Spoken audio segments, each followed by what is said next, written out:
mergo aku wis rasayang. Aku mundur tutu mergo tresnoku wis ilang. Assalamualaikum warahmatullahi wabarakatuh. Apa kabar siswa-siswi semuanya? Semoga selalu dalam keadaan sehat walafiat dan selalu memperhatikan protokol kesehatan dalam setiap aktivitas. Berjumpa lagi dalam video pembelajaran matematika kelas 11. Pada video sebelumnya kita telah belajar tentang notasi sigma. Kita membahas tentang cara merubah notasi sigma ke dalam bentuk deret dan sebaliknya merubah deret menjadi bentuk notasi sigma. Nah, pada video pembelajaran pada hari ini kita akan membahas tentang sifat-sifat notasi sigma. Jadi, tujuan dari pembelajaran kita diharapkan siswa mampu menjelaskan, mendeskripsikan sifat-sifat notasi sigma. Untuk lebih jelasnya, marilah sama-sama kita perhatikan penjelasan dari sifat-sifat notasi sigma berikut ini di kolom komentar. Sifat-sifat notasi sigma. Sifat pertama, sigma dari A untuk I bergerak dari 1 sampai N itu adalah M dikali A. Berarti kan sifat ini ya. Pola di sini itu A, konstanta yang tidak ada kaitannya dengan I sama sekali. Jadi mau I-nya berapapun, A akan tetap A, ya. Karena I tidak mempengaruhi A ini. Ini bisa saya katakan bahwa A itu konstanta yang dia tetap nggak akan berubah. I-nya mau bergerak dari 1, 2, 3 sampai N, dia nggak akan terpengaruh. Nah, bedanya nanti cuman kita kalikan aja. Jadi kalau misalkan contoh ini ya, sigma dari 5 untuk I bergerak dari 1 sampai 7. Saat I-nya 1, 5 tetap 5. Saat I-nya naik jadi 2, 5 tetap 5. Ya, I-nya jadi 3 ya 5 tetap 5. 4, 5, 6, 7 bergerak sampai 7, berakhir di 7, dia tetap 5. Cuman nanti perlu kita kalikan ya. Ini kan 5-nya ada berapa nih? 1, 2, 3, 4, 5, 6, 7. Sesuai ini kan? 1 sampai 7. Berarti ya 7 kali 5. Jadi kalau I dari 1 sampai N, dari A dengan A itu nggak ada kaitannya sama I, nanti ya M dikali A. M-nya 7 ya. 7 dikali 5, kalau dalam ini 35. Berikutnya, sifat kedua, notasi sigma. Dari K kali UI dengan I bergerak dari 1 sampai N, berarti kan ini yang menjadi indeks, yang menjadi suku adalah I-nya ya. Berarti kan K konstanta, K boleh pindah ke depan. Jadi konstanta yang mengalihkan suku itu bisa dipindah ke depan ya. Nanti tinggal yang suku dihitung sendiri. Nah, di sini fokusnya adalah K bisa pindah ke depan. Gitu ya. Sigma ini dihitung sendiri. Nah, karena U di sini ada unsur I-nya, maka ya nanti dijabarin I-nya masuk ya dari 1, 2, 3 sampai N. Jadi kan contoh berikut, sigma untuk 3 kali I kuadrat dengan I bergerak dari 1 sampai 5, berarti kan 3 di sini bisa pindah ke depan, sigma I kuadrat dihitung sendiri. Karena I di sini terpengaruh oleh I sama dengan 1, ya udah 3 tetap 3. Untuk sigma kita kurung, dikerjakan I bergerak dari 1 sampai 5, berarti 1 kuadrat naik jadi 2 kuadrat, I kuadrat ya, naik jadi 3 kuadrat, 4 kuadrat, berhenti di 5 kuadrat. Ini hanya membahas sifat, jadi nggak saya hitung ini berapa jumlahnya. Nanti pada materi keempat nanti ada cara menghitung hasil akhirnya. Jadi intinya ini adalah K pindah ke depan. Konstanta boleh pindah ke depan sebelum sigma dan nanti ngalikannya sekali. Berikutnya, kalau ada penjumlahan, lihat sigma untuk UI plus VI, ada 2 suku yang mengandung unsur I ya. I bergerak dari 1 sampai N, itu bisa pecah menjadi penjumlahan sendiri-sendiri. Jadi sigmanya ke masing-masing ini. Jadi bisa dikatakan distributif ya, sigmanya ke sini, sigmanya ke sana. Maka sigma UI ditambah sigma VI. Lihat contoh ini, sigma dari I sama dengan, mulai dari I 1 bergerak sampai 5 dengan I kuadrat tambah 2I, berarti kan nanti I kuadrat plus 2I, kalau saya kurung ya, Ini bisa pecah sendiri-sendiri ya. Sigmanya tapi jangan merubah batas. Sigmanya tetap 1 sampai 5 ketemu I kuadrat. Ditambah sigma 1 sampai 5 ketemu 2i.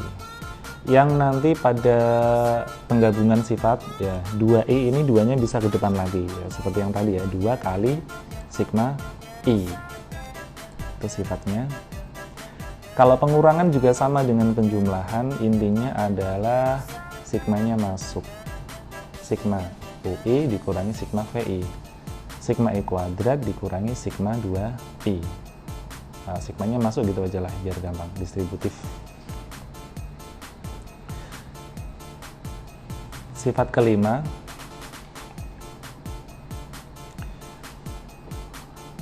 jika ada bentuk sifat kelima ketika ada bentuk seperti ini ya, perhatikan ini ada pola. Kita lihat sigma I bergerak dari 1 sampai N UI. Tapi ditambah nih, harus ditambah ya, ditambah sigma UI lagi. Tapi sekarang I-nya batasnya lanjutannya. Kalau ini N plus 1. Berarti kalau misal ini I sama dengan 1 sampai 7, di sini 8. Ya, 8 sampai sekian. Intinya N ke sini itu kelanjutannya. Kalau ini N plus 1. Kalau ini 9, ini 10. Ini 10, ini 11. Sampai P. Itu ini bisa semacam bersambung ya. Jadi N sampai N plus 1 ini kayak dilanjutin. Kita ambil batas bawahnya tinggal 1 sampai P dengan UI. Ini dengan syarat apa? Dengan syarat ada 2 syarat. Rumus polanya harus sama. Polanya harus sama. Ini harus lanjut. Jadi kalau nggak lanjut nggak bisa. Pola harus sama dan ininya lanjut. 7 ini 8, 8 ini 9. Maka bisa diringkas batas bawah langsung ke batas terakhir. Rumusnya ditulis sekali. Oke, lihat contoh ini ya. Ini I 1 sampai 5, ini 6 sampai 10. Rumusnya sama I kuadrat. Ya udah berarti I kuadrat dengan batasnya 1 sampai 10. Jadi 1, 5, 6, 10 itu 1 sampai 10. Kalau dijumlah ya 1 sampai 10 dari I kuadrat. Diringkas intinya kalau berlanjut bisa digabung jadi satu penulisan saja dengan batasnya terbawah sama yang paling atas ya, nanti fungsinya atau polanya tinggal ditulis sekali. Contoh yang ini juga, ini polanya 2i plus 3, 2i plus 3 sama.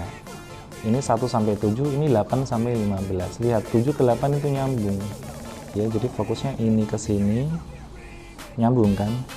Ini 7 ke 8 nyambung. 7, 8, 9 sampai 15 dari 2i plus 3. Maka langsung diringkas saja 1 sampai 15 nih. 1 sampai 15, 2i plus 3. Bentuknya sama. Berikutnya, ini saya sebut sifat merubah batas ini, perubahan batas.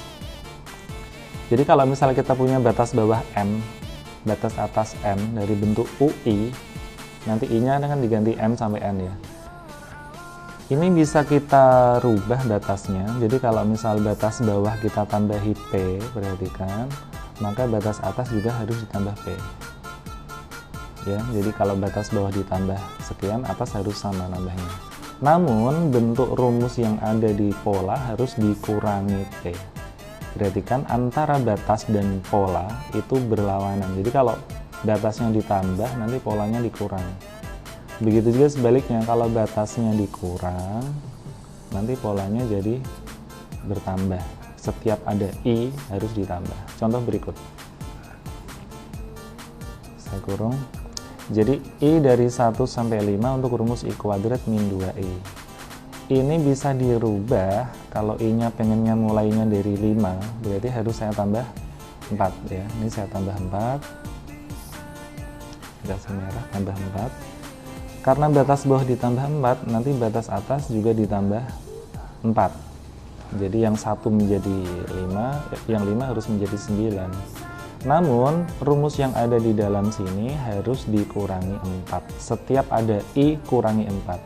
I kuadrat ya, I-nya kurangi 4 dulu. I kurangi 4 baru dikuadratin.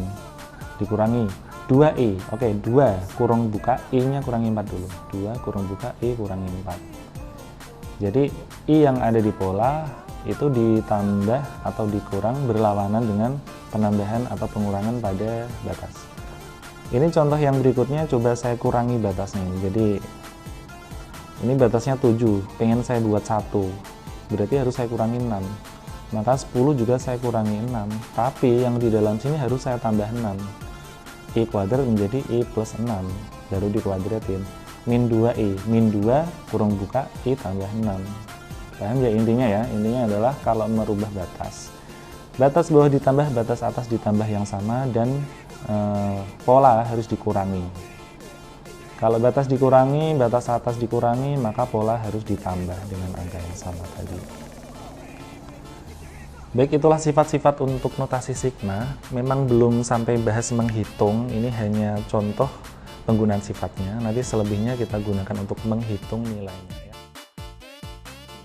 Demikianlah tadi penjelasan tentang sifat-sifat notasi sigma. Mudah-mudahan bisa dipahami dan dimengerti oleh semua siswa. Dan bagi yang belum jelas atau belum mengerti tentang sifat-sifat notasi sigma dan ada yang ingin ditanyakan, boleh videonya bagian yang tidak ada tersebut di screenshot dan dikirim ke WA Bapak, nanti kita diskusikan lagi. Dan demikianlah video pembelajaran kita pada hari ini. Kita ketemu lagi pada video pembelajaran berikutnya, yaitu tentang mengubah batas atas dan batas bawah pada notasi sigma. Demikian, wassalamualaikum warahmatullahi wabarakatuh.